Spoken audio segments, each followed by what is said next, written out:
Back in the 1980s, Domino's Pizza encouraged their customers to avoid the Noid, a strange claymation creature who starred in a series of popular ads for the chain. But the ads turned out to be a little too popular, leading to a dramatic crime that no one could have predicted. How did an animated mascot cause so much havoc? Well, today we're delivering the story of how a Domino's mascot led to a hostage situation. Before we get started, be sure to subscribe to the Weird History Food channel. After that, please leave a comment and let us know what other food chain mascots you would like to hear about. Okay, we'll have this done in 30 minutes or less, or your video is free!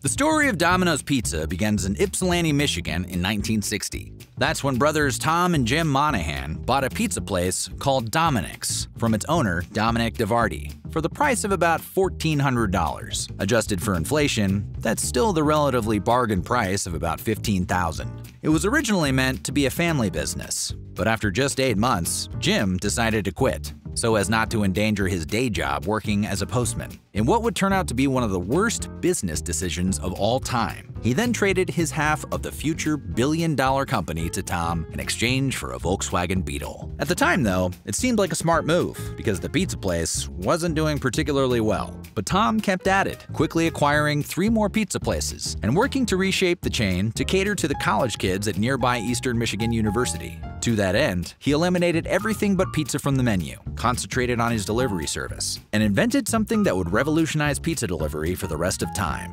durable, insulated pizza boxes. Back then, pizza was exclusively delivered in flimsy cardboard boxes. That pretty much guaranteed they arrived cold, and if there was more than one, all but the one on top would be a crushed, saucy mess. But Tom's boxes changed all that, and the college kids took note. They also took note of the fact that Monahan seemed to be a little crazy. In his autobiography, the man himself bragged about his willingness to punch college students who refused to pay for their pizzas. He also wrote about foiling pizza thieves by hiding in the back of his delivery vehicles and waiting for them to strike, usually while the drivers were busy with a delivery. When he was lucky enough to catch one, Monahan would attack them with a meat tenderizer or a pop bottle. And in his words, that approach always solved the problem. He also once beat up an employee he had just fired, but the charges were dropped, presumably because the cops were afraid of him.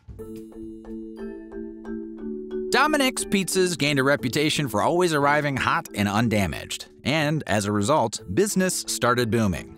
Monahan decided he wanted to open more locations. The problem was, Dominic DeVardi had forbidden him from using the Dominic's name on anything but the original pizza place. Determined to have his restaurants all share the same branding, Monahan went in search of a new name, and, based on a suggestion from an employee named Jim Kennedy, he eventually settled on Domino's. The first franchise Domino's Pizza opened in 1967. They would continue to steadily add locations across the country, and in 1973, the company would introduce its once famous guarantee that your pizza would arrive in 30 minutes or less, or it was free. After that, the chain experienced meteoric growth, and by just over a decade later, it would have over 200 locations, and its owner would be rich enough to buy a Major League Baseball team. In 1983, Domino's opened its first international location in Canada, and by 1989, there were 5,000 Domino's locations worldwide. Today, there are somewhere in the neighborhood of 14,500, spread out over 85 countries.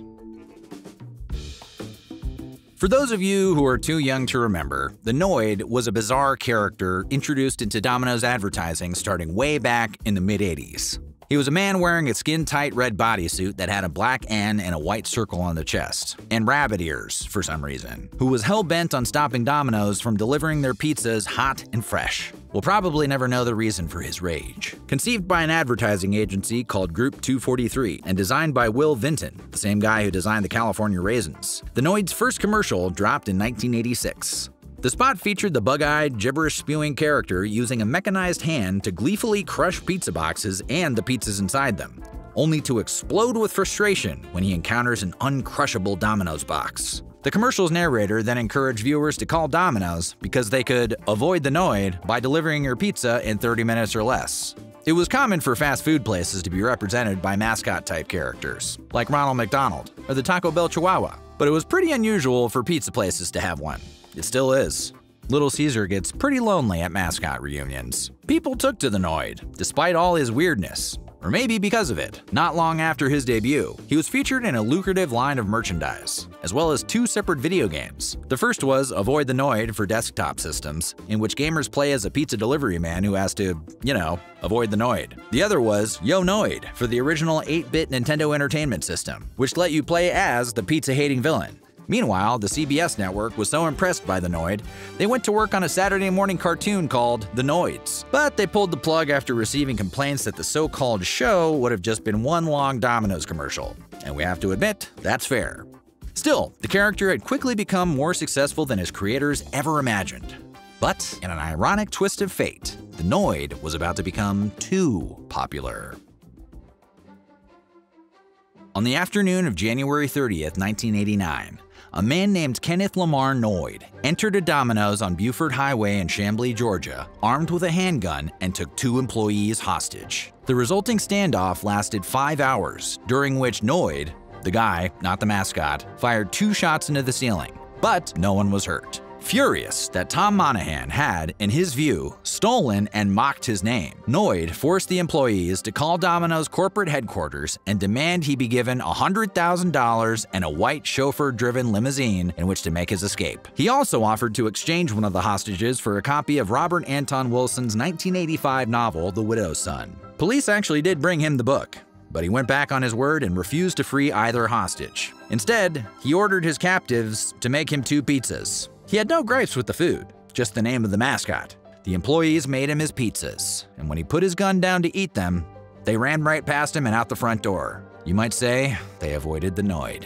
Without any hostages, Noid wasn't in much of a position to bargain, so he surrendered to police. He faced an array of charges, including some pretty serious things like aggravated assault, kidnapping, extortion, and possession of a firearm during the commission of a crime. Noid, who was likely suffering from schizophrenia, among other mental illnesses, was found not guilty on all charges by reason of insanity. He passed away in 1995, never letting go of his belief that Domino's had attacked him personally. As for Domino's, the dramatic ordeal didn't seem to bother them much. They continued to feature the Noid in increasingly wacky commercials for some time thereafter, only ending the campaign in 1995 after Noid's death. The Noid may have been retired decades ago, but he left an extra-large stuffed crust impact on pop culture during his brief time in the limelight. He even made an appearance in a Michael Jackson video, as well as hit cartoons like The Simpsons and Family Guy. That lasting impact is probably why Domino's has revived the character from time to time. In 2009, the company released a limited run of Noid t-shirts, and in 2011, his image was used in the banner on the Domino's Pizza Facebook page. That same year, he also made a cameo as a stuffed toy in a Domino's commercial. To celebrate the character's 25th anniversary in 2011, the company released a video game called The Noid's Super Pizza Shootout. Available for just 1 week on their Facebook page, players could win gift certificates to Domino's by playing. Featuring the character in a pizza-themed shooting gallery game was an odd choice, considering the hostage crisis he inspired. Speaking of Noid games, in 2016, the character was prominently featured in Spooky Pinball's licensed pinball machine, Domino's Spectacular Pinball Adventure. And that same year, he made a few more appearances in a handful of Domino's commercials.